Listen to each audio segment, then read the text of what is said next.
ہر قسم کے روحانی جسمانی مسائل اور وظائف کے لیے پیر اقبال قریشی چینل کو سبسکرائب کریں۔ وَمَنْ كَفَرَ فَإِنَّ اللَّهَ غَنِيٌّ عَنِ الْعَالَمِينَ۔ اللہ نے فرمایا وَلِلَّهِ عَلَى النَّاسِ، بے شک اللہ نے لوگوں پر حج کو فرض کیا ہے، من استطاع، جو استطاعت رکھتا ہے، الیہ سبیلا، اس تک رسائی، رستے کی، یعنی اگر بندے کے پاس پیسہ ہے اور اتنا پیسہ ہے کہ حج کر کے اپنے گھر والوں کو جتنے مہینے دور رہے گا خرچہ بھی چھوڑ سکتا ہے، اتنا خرچہ ہے اور حج کے پیسے ہیں، تو اس بندے پر حج فرض ہو گیا۔ آج مثال کے طور پہ کسی بندے کے پاس بینک میں 13 لاکھ روپیہ ہو اور 1 لاکھ روپیہ ایکسٹرا ہو جو وہ خرچہ پیچھے دے سکتا ہے، اب وہ کہے جی بچے ہیں، شادی کرنی ہے، تعلیم کا ہے، لیکن اللہ کے ہاں یہ عذر قبول نہیں ہے، وہ بندہ حج پہلے کرے جو اللہ نے اس پر فرض کیا ہے۔ اب یہ لوگ کیا کرتے ہیں کہ پیسہ بہت ہوتا ہے، پراپرٹی ہوتی ہے، جائیداد ہوتی ہے، گاڑیاں ہوتی ہیں، ان کے پاس پلاٹس ہوتے ہیں، لیکن جب حج کی بات کی جائے، جی ابھی بہت مقروض ہوں، ابھی بچوں کی شادیاں کرنی ہیں، یہی شیطان کا دھوکہ ہے۔ اللہ نے صاف فرمایا وَلِلَّهِ عَلَى النَّاسِ، بے شک اللہ نے یہ فرض کیا ہے، عَلَى النَّاسِ، لوگوں پر، اللہ کے لیے حج فرض ہے، من استطاع الیہ سبیلا، اگر وہ بندہ وہاں کی استطاعت رکھتا ہو، یعنی مکہ جا کر واپس آنے کا کرایہ رکھتا ہو، حج کا اخراجات رکھتا ہو، اور اپنے گھر میں اتنے عرصے کے نان نفقہ کے اخراجات رکھتا ہو، پھر وہ عذر کرے تو اللہ کے نزدیک گناہ کبیرہ کرنے والا ہے۔ کتنا بڑا گناہ ہے؟ فرمایا وَمَنْ كَفَرَ، یعنی حج نہ کرنا کفر ہو گیا۔ پیسہ ہے، استطاعت ہے، اور پھر وہ عذر کر رہا ہے جی شادیاں کرنی ہے، تو اللہ فرماتے ہیں حج استطاعت رکھ کے نہ کرنے والا اللہ کے نزدیک کفر کر بیٹھتا ہے۔ اس لیے صحیح حدیث میں نبی علیہ السلام نے فرمایا حج کی استطاعت ہو اور بندہ حج نہ کرے، مجھے نہیں معلوم وہ یہودی ہو کے مرے گا یا نصرانی ہو کر مرے گا۔ اب آپ علیہ الصلوۃ والسلام نے فرما دیا، شارحین حدیث نے لکھا کہ جو بندہ پیسہ ہو کر فرض حج زندگی کا جو ایک ہے وہ نہیں کرتا، اس کا ایمان پر خاتمہ نہیں ہوتا۔ اب یہاں کتنے مالدار لوگ ہیں، بہت بڑی تعداد میں مالدار لوگ ایسے ہیں جن کے پاس پیسہ بے بہا ہے، عورتیں ہیں زیور بے بہا ہے، مرد ہیں ان کے پاس پراپرٹی بے بہا ہے، بزنس چلتے ہوئے ہیں، لیکن وہ حج نہیں کرتے، اور یہی کہتے پھرتے ہیں بینک کا قرضہ ہے، فلاں کا لون لیا ہوا ہے، لیکن جو آپ کا اتنا کاروبار چل رہا ہے، جو اتنے اخراجات چل رہے ہیں، آپ ان کے ہوتے ہوئے اللہ کو دھوکہ دے رہے ہیں۔ آپ صلی اللہ علیہ وسلم نے جب صحابہ سے فرمایا، ایک حدیث ہے ابن ماجہ کے اندر، آپ نے فرمایا کہ حج کرو غنی ہو جاؤ گے، غنی ہو جاؤ گے، مالدار ہو جاؤ گے، سفر کرو صحت مند رہو گے۔ یعنی حدیث میں فرمایا حج کرو مالدار ہو جاؤ گے، سفر کرو صحت مند ہو جاؤ گے۔ اب یہ دو چیزوں پر اگر آپ غور کریں، آج ہم غریب سے غریب تر کیوں ہوتے جا رہے ہیں کہ جو بندہ غریب آدمی بھی حج کرے گا اللہ اس کو مالدار کر دیں گے، چونکہ آپ جو پیسہ حج پہ لگاتے ہیں اللہ تعالیٰ اسے 10 گنا کر کے آپ کو واپس کرتا ہے۔ یہ پکی روایات ہیں، حج پہ خرچ ہونے والا پیسہ اللہ تبارک و تعالی 10 گنا انسان کو واپس لوٹاتے ہیں، انسان کے مال میں اضافہ کر دیتے ہیں۔ اسی لیے حضرت حسن رضی اللہ تعالی عنہ نے جو ہے وہ 30 کے قریب حج کیے تھے، حضرت حسین رضی اللہ تعالیٰ عنہ نے 30 سے زائد حج کیے تھے، اور صحابہ کرام بار بار حج کرتے تھے، کہ ہمیں اللہ تعالیٰ اس کی بدولت توانگری بھی عطا فرمائے گا اور گناہوں کا کفارہ بھی بنائے گا۔ اسی لیے حج بدل جو ہوتا ہے، ہمارے ہاں اکثر لوگ حج بدل کرتے ہیں، جو فرض حج کر بیٹھتا ہے اس کے بعد جو حج کیا جاتا ہے اسے آپ اگر کسی کی طرف، کسی کے مردہ کی طرف سے حج کرتے ہیں تو اسے حج بدل کہتے ہیں۔ حدیث میں آیا حج بدل کرنے کی وجہ سے اللہ 3 بندوں کی مغفرت فرما دیتے ہیں۔ 3 آدمیوں کو اللہ تبارک و تعالی جو ہے حج کا ثواب عطا فرماتے ہیں۔ ایک جس نے حج کیا، دوسرا جس کے لیے حج کیا، تیسرا جس نے پیسہ لگایا۔ اب آپ یہ دیکھیں، حج جو ہے وہ انسان کے گناہوں کا کفارہ بنتا ہے۔ ایک صحابی آئے نبی صلی اللہ علیہ وسلم کی بارگاہ میں اور آ کر کہنے لگے، یا رسول اللہ آپ یہ بتائیں، حج زندگی میں 2 فرض ہیں، ہر سال فرض ہیں، بار بار کرنا فرض ہے یا ایک ہی کرنا؟ تو آپ علیہ السلام نے فرمایا ایک حج فرض ہے۔ کہا دوسرا؟ آپ خاموش ہو گئے۔ تیسرا؟ آپ خاموش ہو گئے۔ آپ علیہ السلام نے بعد میں فرمایا اگر میں 2 کہہ دیتا تو تم پر 2 حج فرض ہو جاتے، اگر میں 3 کہہ دیتا تو 3 حج فرض ہو جاتے، اور اگر میں کہتا ہر سال تو ہر مسلمان پر ہر سال حج فرض ہو جاتا۔ لیکن اللہ کے رسول صلی اللہ علیہ وسلم نے ہمیں اتنی سہولت دی ہے کہ مالدار آدمی ہے تو وہ حج کرے زندگی میں ایک بار، وہ فرض کر دیا گیا۔ پھر جو مستحب ہے کہ 5 سال میں ایک حج کرے، یہ مستحب عمل بتایا گیا جو صحابہ کا اور بعد کے اولیاء کا طریقہ کار تھا۔ لیکن ہر سال کوئی حج کرے وہ بھی اللہ کے نزدیک محبوب ہے، اور بار بار ہر سال جا کے حج کرے وہ طریقہ بھی اللہ کو محبوب ہے۔ اس کی وجہ یہ ہے کہ وَإِذْ جَعَلْنَا الْبَيْتَ مَثَابَةً لِلنَّاسِ وَأَمْنًا، قرآن نے کہا، حضرت ابراہیم علیہ السلام نے یہ دعا کی تھی، وَإِذْ جَعَلْنَا الْبَيْتَ مَثَابَةً، یعنی ہم نے بیت اللہ بنا دیا، اے اللہ تو اس کو مثابۃ للناس بنا دے۔ کہ مثابہ کی معنی یہ ہے کہ بار بار جس کی طرف دل جائے، انسان قلبی طور پہ جانے کا سوچے۔ یہ کعبہ ہے جہاں ایک بار جائے بندہ تڑپتا ہے، 2 بار جائے پھر بھی تڑپتا ہے، جو بندہ نہیں گیا وہ بھی تڑپتا ہے، جو گیا وہ زیادہ تڑپتا ہے۔ اب یہ ایسا طلب ہے وہاں کی بیت اللہ اور مدینہ شریف کی کہ بندے کو یہ لذت اسی کو محسوس ہوتی ہے جو بندہ یہاں چلا جاتا ہے، اور وہاں جا کر وہ بندہ طلب کے ساتھ بیت اللہ کے ساتھ چپک جاتا ہے، اللہ اسے بار بار پھر بلانے کی تو اس کو سعادت دیتے ہیں۔ حج یہ اللہ رب العزت نے اس امت کے لیے ایک عبادت رکھی ہے۔ آپ دیکھیے، زاہدوں کی عبادت ہے روزہ رکھنا، ذاکروں کی عبادت ہے ذکر کرنا، عابدوں کی عبادت ہے نماز پڑھنا، زاہد اس کی عبادت روزہ رکھنا، اور مالداروں کی عبادت ہے زکوٰۃ صدقہ دینا، اور عاشقوں کی عبادت ہے حج کی سعادت حاصل کرنا۔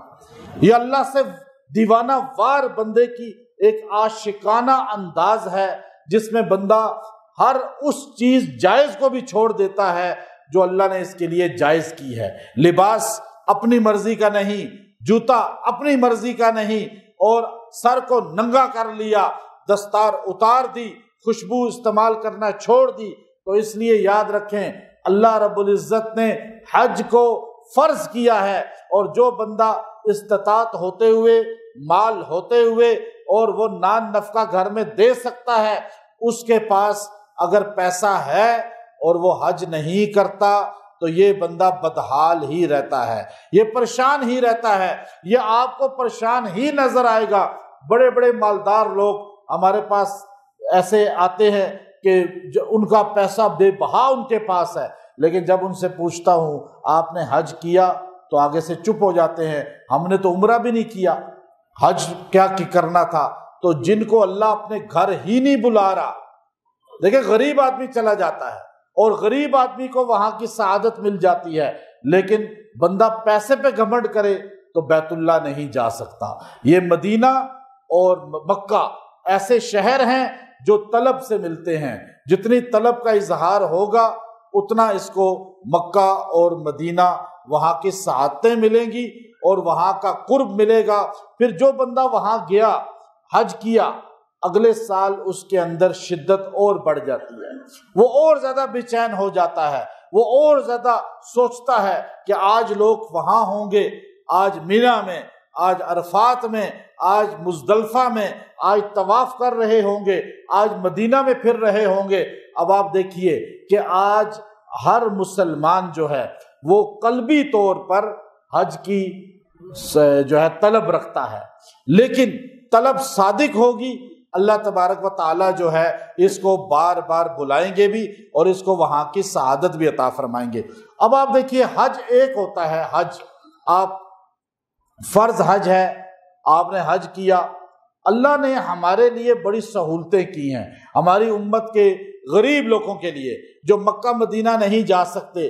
حدیث میں آتا ہے کہ مشکات شریف کی حدیث ہے، آپ صلی اللہ علیہ وسلم نے فرمایا جو آدمی فجر کی نماز کے بعد اپنی جگہ پر بیٹھا رہے، پھر سورج طلوع ہو، سورج کے طلوع ہونے کے بعد یہ بندہ 2 رکعت صلاۃ اشراق پڑھے، اس کے بعد صلاۃ حاجت کے 2 نفل پڑھے، اللہ تعالیٰ اس کو ایک مقبول حج اور ایک مقبول عمرے کا ثواب عطا فرما دیتے ہیں۔ اب آپ دیکھیے کہ غریب آدمی ہے جو یہاں تڑپ ہے، اس کے اندر طلب ہے کہ جی مجھے لوگوں کو دیکھیں، مانگ کر حج نہیں ہوتا، اللہ نے کہا ہے کہ استطاعت ہے تو حج کرو، نہیں تو نہ کرو، فرض نہیں ہے آپ پہ۔ لوگ یہاں مانگنا شروع کر دیتے ہیں۔ ایک بندہ مجھ سے ناراض ہی ہو گیا، مجھے کہنے لگا جی آپ کے اتنے تعلقات ہیں، آپ کسی کو کہہ دیں مجھے حج کرا دے۔ میں نے کہا جی آپ کو تو غریب آدمی ہیں، آپ پہ اللہ نے فرض نہیں کیا تو آپ کیوں بار مانگیں اور کسی کے مانگ کر پیسے سے جائیں؟ تو وہ ناراض ہو گیا، کہنے لگا جی آپ جو ہے ہر سال چلے جاتے ہیں، ہمیں آپ جو ہے کسی کو کہہ نہیں سکتے۔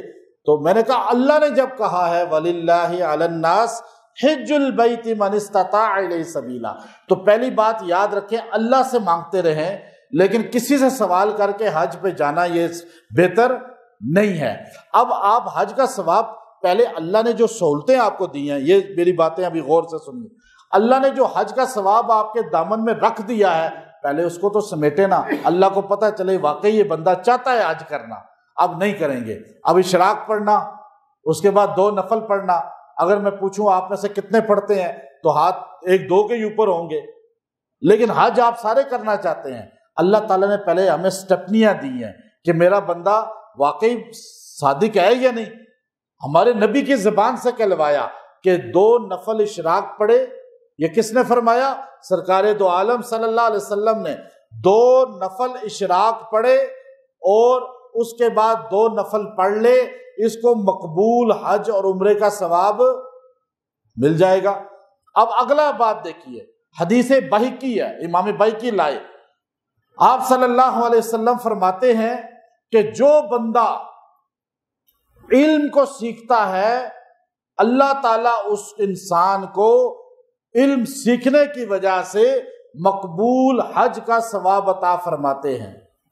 اب آپ چھوٹی سی چیز دیکھیے، مدرسے میں طالب علم علم سیکھتا ہے، اس کے پاس والدین نے داخل کرا دیا، حفظ کر رہا ہے، عالم بن رہا ہے، وہ تو چلیں ایک ایج ہے اور ایک اس کی فیلڈ ہے۔ اب آپ لوگ ہیں کاروبار میں، آپ لوگ ہیں وہ نوکری کر رہے ہیں، اب عام آدمی جو مزدوری کر رہا ہے، وہ کس طرح جو ہے وہ انسان جو ہے وہ حج کا ثواب پا سکتا ہے کہ علم سیکھے۔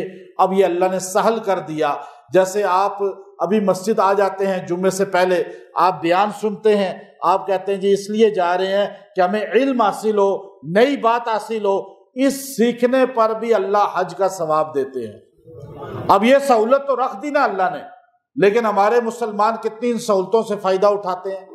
اب آپ دیکھیے حدیث بہقی ہے، امام بہقی یہ حدیث بھی لائے کہ نبی کریم صلی اللہ علیہ وسلم نے فرمایا کہ جب انسان 2 بندوں کے درمیان صلح کراتا ہے، اللہ تعالیٰ اس کو مقبول 2 حجوں کا ثواب دیتے ہیں۔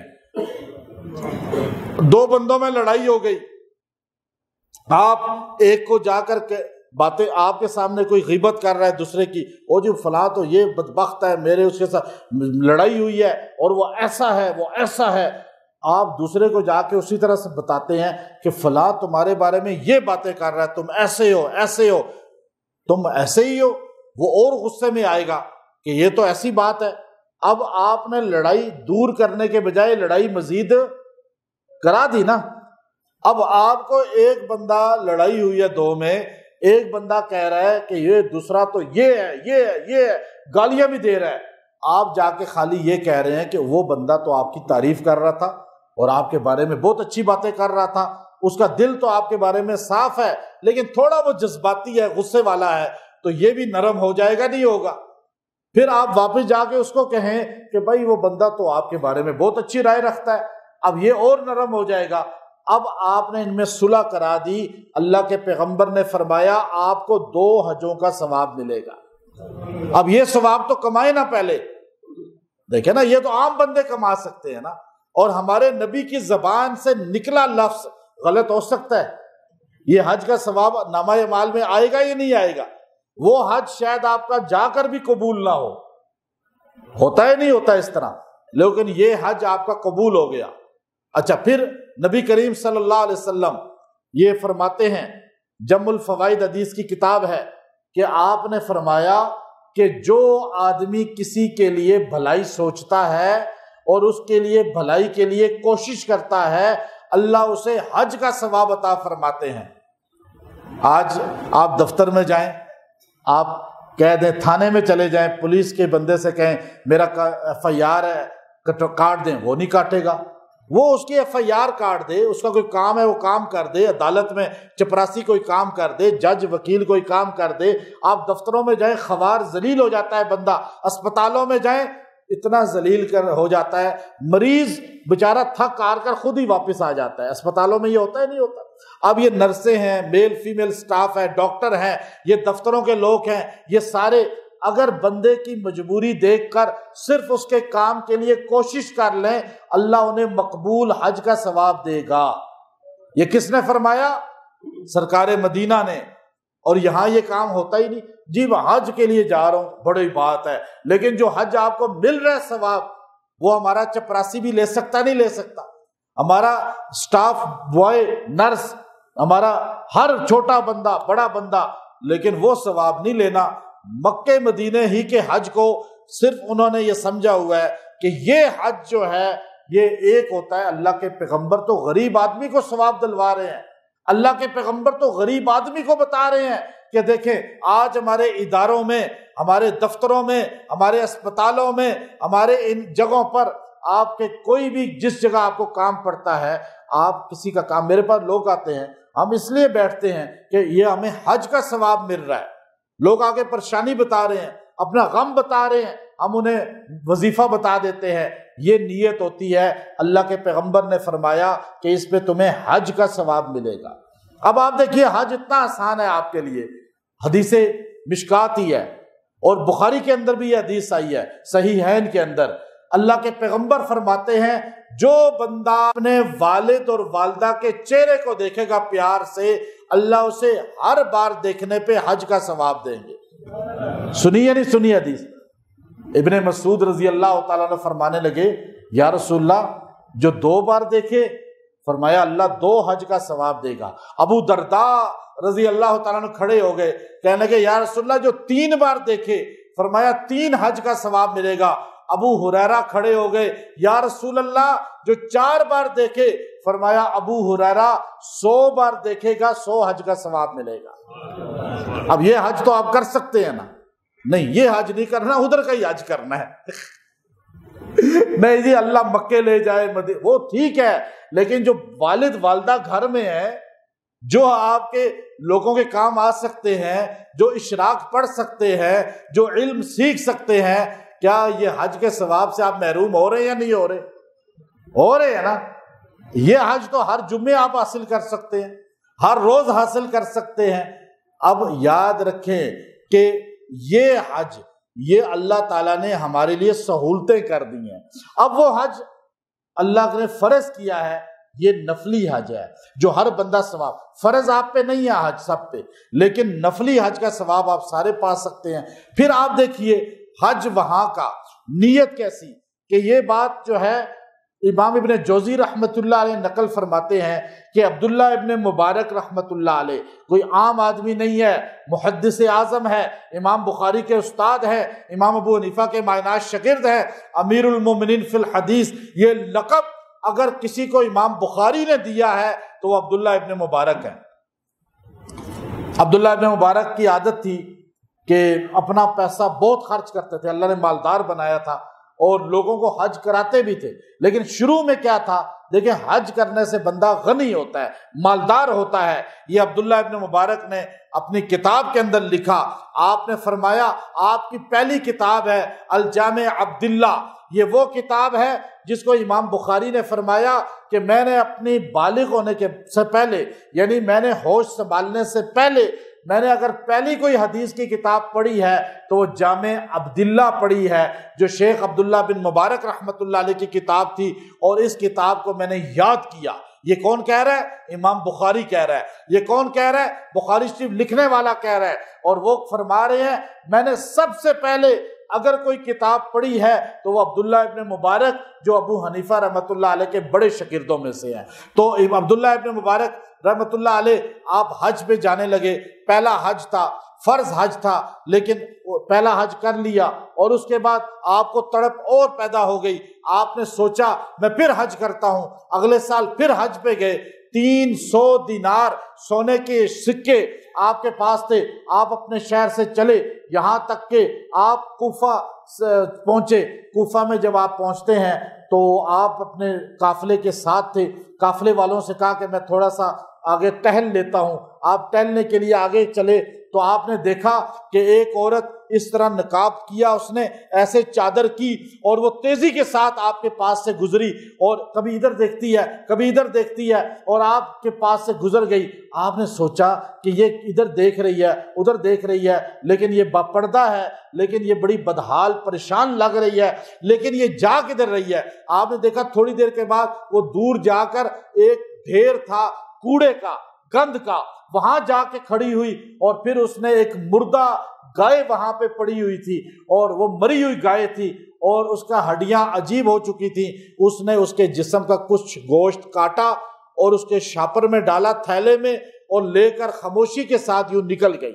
عبداللہ ابن مبارک کہنے لگے میں حیران ہو گیا کہ یہ مردہ گوشت، حرام گوشت کس کو کھلائے گی؟ کیا یہ پکا کے لوگوں کو کھلاتی ہے، یا اس کا مشن کیا ہے؟ کہتے ہیں میں پیچھے چل پڑا، میں دور پیچھے چلتا رہا، وہ ایک پرانے سے بسیدہ گھر میں داخل ہو گئی، اور وہ اندر داخل ہوتی ہے، اور جا کر بچیاں ایک دم 4 بچیاں چھوٹی چھوٹی دوڑ کر آتی ہیں، اماں کچھ لائی ہو؟ تو اس نے کہا بالکل لائی تو ہوں، لیکن مجھے تمہارے لیے کوئی طیب چیز نہیں ملی، کوئی پاک چیز نہیں ملی، تمہارا آج بھوک سے ایسا حال ہے کہ میں بھی گرنے کے قریب ہوں، تم بھی گرنے کے قریب ہو، موت آنے کا وقت لگتا ہے، اتنی نڈال ہو چکے ہیں، اتنا بھوک ہو چکی ہے، میں نے ایک مردار گائے جو تھی اس کا گوشت کاٹا ہے اور وہ لے کر آئی ہوں، بس اتنا بناؤ کہ تم بھی کھا لو، ہم بھی کھا لیں، اور ہماری جان بچ جائے۔ وہ بچیاں رونے لگیں، اس وقت اس نے ان کو دلاسا دیا کہ تمہارا والد زندہ ہوتا تو شاید یہ نوبت نہ آتی، ہم حلال کھاتے، طیب چیز کھانے والے تھے، ہمیں بڑی فراوانی تھی گھر میں، لیکن آج ہم آل رسول ہیں، سید ہیں، نبی علیہ السلام کا نسب ہیں، حضور علیہ السلام کی بیٹی فاطمہ کی اولاد میں سے ہیں، ہم زکوٰۃ نہیں لے سکتے، ہم صدقہ نہیں لے سکتے، لیکن ہمیں کوئی ویسے تعاون نہیں کرتا، مجبوراً ہمیں مردار کھانا پڑ رہا ہے۔ جب یہ عبداللہ ابن مبارک باہر سن رہے تھے تو آپ پریشان ہو گئے، غمگین ہو گئے، آپ نے دستک دی، اور دستک کی وجہ سے وہ خاتون باہر آئی، تو آپ نے فرمایا کہ آپ کو میں یہ پیسے دینے کے لیے آیا ہوں۔ وہ 300 دینار جو حج کے لیے رکھے تھے وہ اس خاتون کو دیے. خاتون نے کہا نہیں نہیں، ہم پیسے نہیں لیتے، ہم پیسے نہیں مانگتے کسی سے، ہم زکوٰۃ نہیں لیتے، ہم جو ہے صدقہ نہیں لیتے. تو وہ آپ فرمانے لگے مجھے پتا ہے آپ سید زادی ہیں، آپ آل رسول میں سے ہیں، اور آل رسول پہ صدقہ نہیں لگتا، زکوٰۃ نہیں لگتی. امت کا حق ہے کہ امت نبی کی اولاد کو ہدیہ دے، تحفہ دے. نبی کی اولاد کو میل نہیں دینا مال کا، یہ جائز نہیں ہے. اس لیے میں یہ طیب مال، یہ بزنس جو میں نے کیا ہے، میرا پاک مال ہے اپنی تجارت کا، میں آپ کو تحفہ دے رہا ہوں، آپ یہ لے لو، بس میرے لیے دعا کرو. اس خاتون نے وہ پیسہ لے لیا، اور اس کے بعد عبداللہ ابن مبارک نے اپنے قافلے کو جا کر کہا کہ میں نہیں جا سکتا حج پر، آپ لوگ چلے جائیں، میرے پاس جو ہے ابھی کچھ اسباب کی کمی ہے. تو لوگ مذاق کرنے لگے کہ آپ کوئی تجارت کو بڑھانا چاہتے ہیں، پیسہ اس لیے روک رہے ہیں. آپ خاموش ہو گئے، قافلے والے چلے گئے. عبداللہ ابن مبارک واپس اپنے گھر آ گئے، لیکن حج پہ کہہ کر نکلے تھے کہ میں حج پہ جا رہا ہوں، سب کو مل کر نکلے تھے. اب شرم محسوس ہوئی کہ میں لوگوں سے گھل مل کر ملوں، باہر پھروں. آپ اپنے گھر میں خلوت نشین ہو گئے جب تک حاجی واپس نہیں آتے. جب پہلا قافلہ 6 مہینے کے بعد واپس آتا ہے تو عبداللہ ابن مبارک رحمۃ اللہ علیہ اس قافلے کے اپنے دوست کو ملنے کے لیے چلے جاتے ہیں، اور اسے جا کر کہتے ہیں مبارک ہو تم حج کر آئے. اس نے کہا مبارک مجھے دیتے ہو، اور مجھے تو تم پر افسوس ہے، میں مینا میں تمہیں دیکھا، تمہیں آواز لگائی، تم نے میری طرف توجہ کی اور مجھے چھوڑ کر آگے نکل گئے اور رش میں نکل گئے. ہم تمہیں پکڑ نہیں سکے، تم سے بات نہیں کر سکے، تم تو ہمارا ساتھ ہی چھوڑ بیٹھے، ہمیں کہا حج نہیں کر سکتا اور مینا میں تم پھر رہے تھے. اس کے بعد آپ حیران ہو گئے، آپ خاموش ہو گئے. پھر آپ دوسرے بندے کو ملنے کے لیے گئے. دوسرا بندہ کہنے لگا کہ آپ افسوس کی بات ہے کہ ہمیں آپ مزدلفہ میں نظر آئے لیکن ہمیں دیکھ کر ادھر مڑ گئے، ہم آپ کے پیچھے گئے، آپ کو آوازیں دی، آپ نے مڑ کر ہی نہیں دیکھا. ایسا تعلق خراب ہو چکا ہے کہ آپ نے ہمیں توجہ ہی نہیں دی، آپ پریشان تھے. اللہ ماجرا کیا ہے؟ آگے ایک اور کو ملنے گئے. اس نے کہا کہ عرفات میں نے آپ کو دیکھا تھا، آپ دعائیں کر رہے تھے، میں جب آپ کے قریب گیا آپ ادھر نکل گئے اور آپ ہمیں ملے ہی نہیں. آپ بڑے پریشان ہوئے. اگلے دن ایک بڑے بزرگ ربیع ابن عبداللہ جو تھے وہ واپس آئے، اور وہ جب سلیمان بن ربیع ان کا نام تھا، وہ واپس آتے ہیں، آپ انہیں ملنے کے لیے جاتے ہیں. وہ بزرگ آپ سے ناراض ہوتے ہیں، کہتے ہیں عبداللہ ابن مبارک یہ بڑی عجیب حرکت ہے جو آپ نے میرے ساتھ کی ہے. میں نے آپ کو روضہ رسول پہ دیکھا، آپ جالی کے سامنے کھڑے تھے، دروازے کے سامنے، اور وہاں آپ سلام پیش کر رہے تھے. میں جب آپ کے قریب گیا تو آپ نے مجھے یہ تھیلی پکڑا دی اور خاموشی سے نکل گئے. میں یہ تھیلی سنبھالے پورا مدینہ پھرتا رہا، آپ کو تلاش کیا. اس کے بعد رستے میں اس کی حفاظت کی. اس تھیلی میں کیا ہے مجھے نہیں پتا، لیکن اپنی تھیلی واپس لو. اس بزرگ نے آپ کو تھیلی پکڑائی اور ناراضگی کے ساتھ اٹھ کے چلے گئے. آپ حیران تھے، یا اللہ یہ ماجرا کیا ہے؟ ابھی آپ اس تھیلی کو گھر لے کر گئے اور جا کر آپ نے اس کو رکھا اور درود شریف پڑھتے پڑھتے سو گئے. حضور اقدس صلی اللہ علیہ وسلم خواب میں آ گئے. ایسے لگا، عبداللہ کہتے ہیں، عبداللہ ابن مبارک، کہ میرے گھر منور ہو گیا، معطر ہو گیا، اور ایسے روشنی ہو گئی جیسے 14ویں کا چاند گھر میں آ چکا ہو. اب حضور علیہ الصلوۃ والسلام مسکرا رہے تھے. میں حضور کے سامنے عرض کرنے لگا، یا رسول اللہ مجھے سمجھ نہیں آیا مینا میں، عرفات میں، مزدلفہ میں، مدینے میں کیسے تھا؟ میں تو یہاں تھا. حضور نے فرمایا عبداللہ تو نے میری سید زادی اولاد میں سے جو تھی اس کے ساتھ تعاون کیا تھا، تو نے محمد عربی پہ احسان کیا ہے، اور نبی کسی کا احسان نہیں رکھتے ابو بکر کے علاوہ. نبی کسی کا احسان نہیں رکھتے. وہ تھیلی کھول، تو نے 300 دیا تھا، میں نے 600 واپس کر دیا. اور یاد رکھ عبداللہ، تیری طرف سے اللہ نے ایک فرشتے کو پیدا کیا، اس فرشتے نے حج کیا. اللہ نے تیری نیکی اتنی پسند کی ہے، قیامت کی صبح تک تیری طرف سے وہ فرشتہ حج کرے گا. آپ کہتے ہیں آنکھ کھلتی ہے، میں تھیلی کھولتا ہوں تو 300 کی جگہ 600 دینار رکھے ہوئے تھے. اللہ کسی کی نیکی کو ضائع نہیں کرتا.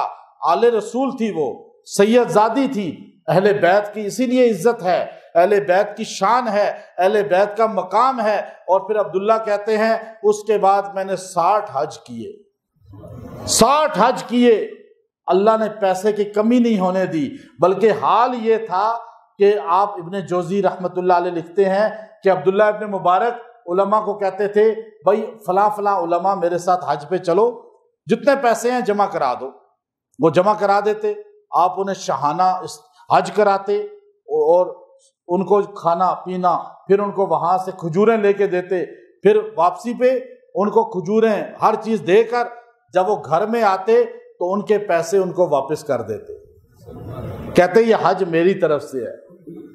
آپ دیکھیے عبداللہ ابن مبارک کو اللہ نے تونگر کر دیا، غنی کر دیا۔ حج کرنے سے بندہ مالدار ہوتا ہے، غریب۔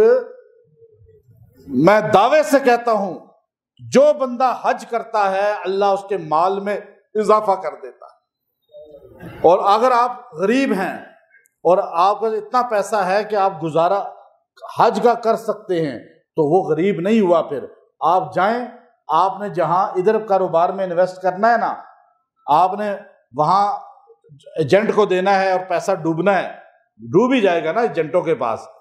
آپ پراپرٹی ڈیلر کو دھوکے کھا جائیں گے، پراپرٹی ڈیلروں سے پیسہ چلا جائے گا۔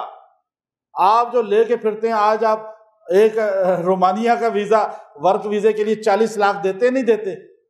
وہ جو 40 لاکھ نکال لیتا ہے، اتنا پیسہ ہو جاتا ہے، اس پہ حج فرض نہیں ہے کیا؟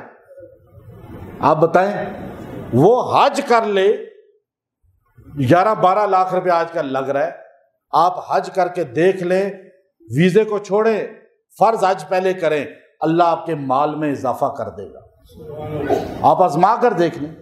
ایک بندہ آیا میرے پاس، بڑا مالدار آدمی ہے اسلام آباد کا، جو اس کی ایک پراپرٹی ہے وہ کم از کم 17 ارب روپے کی ہے، ایک پراپرٹی 17 ارب روپے کی، بڑا پریشان، ہر وقت پریشان، ادھر پریشانی ادھر پریشانی، اور پیسے بھی بہت۔ میں نے کہا جی تم نے حج کیا ہے؟ کہتا نہیں حضرت میں سوچ رہا ہوں حج کروں۔ میں نے کب کرنا ہے، اس جہاں میں یا اس جہاں میں؟ اللہ نے آپ پہ فرض کیا۔ میں نے کہا میرے تعویذ، میرا وظیفہ چھوڑ دو۔ شیخ عبدالقادر جیلانی رحمۃ اللہ علیہ بھی قبر سے آ جائے نا، اور اس سے پہلے حسن بصری رحمۃ اللہ علیہ بھی قبر سے آ جائیں، آپ صحابہ کے پاؤں میں ہی بیٹھ جائیں، آپ کعبے کی چھت پہ جا کے وظیفے کریں، نہیں کام کرے گا جب تک حج فرض ادا نہیں کرو گے۔ بدحال رہو گے، پریشان رہو گے، وظیفے کوئی کام نہیں کریں گے۔ اگر آپ خوشحالی چاہتے ہیں تو اپنا حج فرض ادا کریں۔ میں نفلی والوں کو نہیں کہہ رہا کہ آپ زبردستی قرضے لے کے حج کریں، میں فرض والے کو کہہ رہا ہوں۔ اور آپ حج تو 5 طریقے بتائے نا حج کرنے کے، آپ میں سے کوئی حج وہ کیا ہے؟ دیکھیں پہلا کیا ہے، اشراق پڑھیں۔ دوسرا کیا ہے، دین کا علم سیکھیں، جلدی آ جائیں مسجد میں بیان سن لیں، کسی بھی مسجد میں ہے جلدی جا کے کہیں جی ہم نے سیکھنا ہے، آج مجھے حج کا ثواب ملے گا۔ ہفتے میں ایک دن حج کا ثواب کما سکتے ہیں نا۔ والد والدہ کے چہرے کو دیکھیں، 2 میں صلح کرا دیں، آپ دیکھیں لوگوں کے لیے خیر خواہی سوچیں، لوگوں کے لیے سہولتیں پیدا کریں۔ حج حج حج حدیثیں بتا رہی ہیں یہ حج کا ثواب ملے گا۔ اور پھر اگر آپ کی طلب صادق ہوئی نا، جب آپ ان 5-6 چیزوں میں پاس ہو گئے نا، پھر اللہ کہے گا یہ واقعی بندے کو طلب ہے، یہ حج پانا چاہتا ہے، اسے لے آؤ کعبے میں۔ وہ لے کے کون جائے گا؟ لیکن آپ کی طلب کا اظہار تو پتہ چلنا چاہیے نا۔ اب طلب ہے ہی نہیں، بس حج وہی کرنا ہے، یہ حج نہیں، ادھر بد اخلاق ہے، ادھر لڑائیاں کرا رہا ہے، ادھر جو ہے کوئی آپ کے پاس کام کر رہے آتا ہے آپ اسے گالیاں دے رہے ہیں، بد اخلاقی کر رہے ہیں۔ اب آپ یہ والدین کے ساتھ بد اخلاقی، ان کے ساتھ پیار محبت ہی نہیں، ادب ہی نہیں، تو پھر آپ کو حج وہ والا کہاں ملے گا؟ پہلے ادھر تو حج کریں نا جو یہاں آپ کو اللہ نے توفیق دی ہے۔ ہمارے جناب عبداللطیف عمر صاحب مدینہ شریف میں ہوتے ہیں، اول جو رہنے والے ہیں وہ تو سری لنکا کے ہیں، لیکن مدینہ شریف میں الحمدللہ یہ مقیم ہے، عرصہ دراز سے کاروبار ہے ان کا، اور یہ خالی گئے تھے عمرہ کرنے کے لیے، اور اللہ تعالیٰ نے ان کو مدینہ کا باسی بنا دیا۔ اور خالی باسی نہیں بنایا، ابھی دیکھیں مطعم زیتون بڑا ٹاپ کا مدینہ میں ان کا ہے، اور بھی کاروبار ہیں، کافی فیکٹریاں ہیں کافی۔ لیکن وہ کھانے کا ایسا بہترین اللہ نے اس میں ٹیسٹ رکھا کہ دنیا وہاں جاتی ہے، لیکن انہوں نے پیسے کو کہاں لگایا؟ اب آپ حیران ہوں گے، بیر روحا کا وہ کنواں جہاں بدر میں ہمارے نبی صلی اللہ علیہ وسلم گئے تو وہ اس کنویں کا پانی کھارا تھا، کڑوا تھا، اور صحابہ نے کہا یا رسول اللہ پانی ہی نہیں ہے، ریگستان میں بدر کے پاس ہے وہ۔ ہمارے نبی نے اس میں اپنا تھوک مبارک ڈالا، اللہ نے اس پانی کو شیریں میٹھا کر دیا، اور 70 نبیوں نے وہ پانی پیا ہے اس کنویں کا۔ اور روایات میں آتا ہے عیسیٰ علیہ السلام تشریف لائیں گے، اس جگہ پر جائیں گے احرام کی حالت میں، رات وہاں قیام کریں گے اور وہاں فجر کی نماز کی امامت کریں گے، پھر وہاں سے آگے حج کریں گے۔ تو اللہ تعالیٰ نے ان کو توفیق دی۔ میں 2009 میں بھی وہاں گیا، اس کے بعد بھی بہت بار گیا، پرانا سا کنواں تھا اور کچھ بھی نہیں تھا، بس مٹی مٹی، راستے بھی نہیں تھے، بالکل عجیب حالت تھی، ڈھونڈنے سے ملتا تھا، کوئی پرانا آدمی بتاتا تھا یہ راستہ، ورنہ کنویں کا پتہ ہی نہیں تھا۔ اب آپ سوچئے اللہ نے ان سے ایسا کام لیا کہ انہوں نے وہاں پر کنویں کو بھی صاف کیا، مشینیں موٹریں لگائیں اور وضو خانے بنا دیے اور عالی شان مسجد بنا دی انہوں نے وہاں۔ حکومت سعودیہ سے اجازت ملنا کوئی چھوٹی بات نہیں ہے۔ اور پھر وہ مسجد میں نے بھی اللہ کے فضل سے وہاں مغرب پڑھوائی، ان کے ساتھ گیا، ان کے بیٹے لے کے گئے، مجھے بڑی محبت فرماتے ہیں، خاندان پورا ہمارے ساتھ بڑا تعلق ہے ان کا۔ ابھی یہ پورا فیملی یہاں آئی ہوئی ہے ہمارے سے ملنے کے لیے خالی۔ ابھی آپ دیکھیں وہاں آگے ایک مسجد چھوٹی سی جگہ ٹیل پہاڑ پر ہے، جہاں ہمارے نبی خیمے میں سوئے ہوئے تھے، ایک کافر اندر داخل ہوا، تلوار نکال کے کہا من یمنعک منی، بتاؤ آپ کو کون بچائے گا؟ ہمارے نبی صلی اللہ علیہ وسلم نیند میں تھے، آنکھ کھلی، کافر تلوار ننگی لے کے کھڑا ہے، تو ہمارے نبی صلی اللہ علیہ وسلم نے فرمایا اللہ، جب اللہ کہا تو اس کے ہاتھ سے تلوار گر گئی۔ اس خیمے والی جگہ پہ کچھ بھی نہیں تھا، پتھر تھوڑے سے تھے، انہوں نے مسجد بنا دی۔ اب یہ اللہ تعالیٰ کام لے رہا ہے، یہ عمرہ کرنے گئے تھے اور اللہ ان سے کیا کام، کیونکہ سعادت کی بات ہے نا یہ، تو اصل چیز کیا ہے، اور اللہ نے اس پانی میں شفا ایسی رکھی ہے بیر روخا کے کہ کینسر، موذی امراض، بڑے بڑے امراض اس سے ختم ہوتے ہیں، دور ہوتے ہیں۔ میں اکثر لوگوں کو لا کے دیتا ہوں، ہم دیتے بھی ہیں، لیکن آج یہ اپنا واقعہ خود بتائیں گے اللہ نے کیسے ان کو اس پانی سے شفا دی، اور پھر یہ اس چشمے، اس کنویں اور اس جگہ کے ساتھ جڑ گئے۔ آپ ایمان افروز واقعہ ہے، اللہ نے کیسے بیماری سے ان کو شفا دی، مختصر آپ کو بتائیں گے انشاءاللہ۔ بزرگوں، بھائیوں، دوستوں، السلام علیکم ورحمۃ اللہ وبرکاتہ۔ حضرت صاحب کے حکم کے مطابق میں یہ میرا واقعہ کے سامنے رکھتا ہوں۔ پہلے تو سید شاہ تراب الحق صاحب رحمۃ اللہ علیہ جو کراچی میں رہنے والے تھے، وہ ادھر مدینہ منورہ آئے، ان کی دونوں کڈنیز فیل ہو گئی تھی، تو ڈاکٹر نے بتایا تھا کہ آپ ٹرانسپلانٹ لو، نہیں تو آپ کو 4-5 دن کے مہمان آپ وصال کر جائیں گے۔ تو انہوں نے ویزا نکالے، ادھر آئے، انہوں نے کہا مجھے کہ زندگی اور موت اللہ تعالیٰ کے ہاتھ میں ہے، لیکن ڈاکٹر کے حساب سے میرا 3را دن ہے، میں ادھر آیا ہوں، مجھے اگر کچھ ہو جاتا ہے تو آپ کو میں وصیت کرتا ہوں کہ مجھے جنت البقیع میں دفنانا ہے۔ تو میں نے کہا ٹھیک ہے۔ پھر انہوں نے مجھے کہا کہ یہ بیر روحا جو ہے ایک کنواں ہے، ایک وادی روحا ہے، جہاں پہ جیسے حضرت صاحب نے بتایا وادی روحا ہے، اس میں ایک کنواں ہے جس کو بیر کہتے ہیں عربی میں، تو یہ بیر روحا سے مجھے پانی لا کے دو۔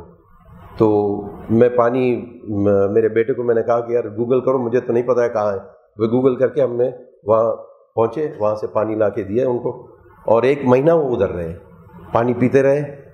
اور وہ جب آئے تھے نا تو وہ ویل چیئر پہ آئے تھے، جب واپس گئے تو اب خود چل کے گئے۔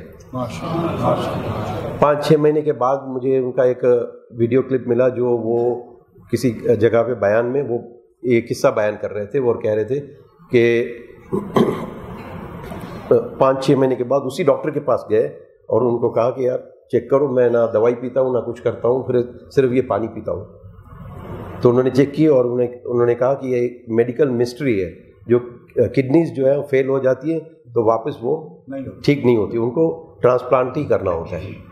تو مجھے یہ قصہ یاد تھا، تو مجھے اتنا 2014 میں کینسر ہو گیا تھا، مجھے پتہ نہیں تھا۔ اب بندہ ڈاکٹر کے پاس کب جاتا ہے جب کوئی بیماری کے اثرات ہو یا درد ہو.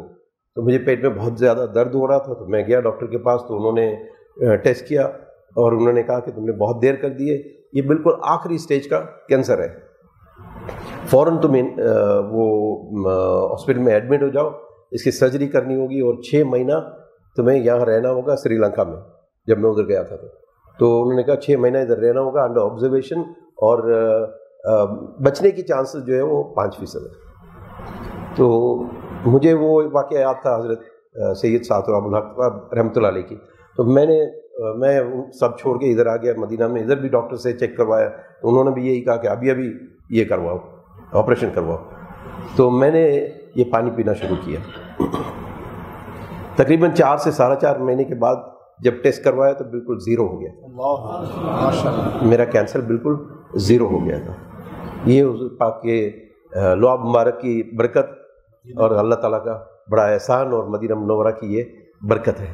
تو اور پھر جب میں ٹھیک ہو گیا تو میں نے کچھ حدیث تلاش کی. تو جیسے حضرت صاحب نے بتایا کہ حضرت عیسیٰ علیہ السلام جب آئیں گے، یہ حضور صلی اللہ علیہ وسلم کا فرمان ہے. دیکھیے سورج جو ہے مغرب سے نکل سکتا ہے لیکن حضور صلی اللہ تعالیٰ علیہ وسلم کا فرمان غلط نہیں ہو سکتا. تو یہ ہمارا ایمان کا حصہ ہے. تو انہوں نے ان کا یہ فرمان عالی شان ہے کہ حضرت عیسیٰ علیہ السلام آئیں گے، رات حضور صلی اللہ تعالیٰ علیہ وسلم کی سنت کے مطابق رات رکیں گے، پانی تناول فرمائیں گے اور دوسرے دن حج کو جائیں گے. تو میں نے دیکھا وہاں کوئی ایسی جگہ نہیں تھی. تو بس یہ اللہ تعالیٰ کا کرم ہے، کوئی اپنی بڑی بات نہیں ہے اس میں. بس اللہ تعالیٰ کا کرم ہوا، یہ دل میں آیا کہ ایک مسجد بنائے جو حضرت عیسیٰ علیہ السلام وہاں آئیں گے، رات کو رکیں گے، اور ممکن ہے وہ ہاتھ اٹھا کے دعا کر دیں کہ یا اللہ جس نے بنایا اس کی مغفرت کر دے تو ہمارا بیڑا ہی پار ہو جائے گا. تو اسی نیت سے ہم نے وہ مسجد بنائی.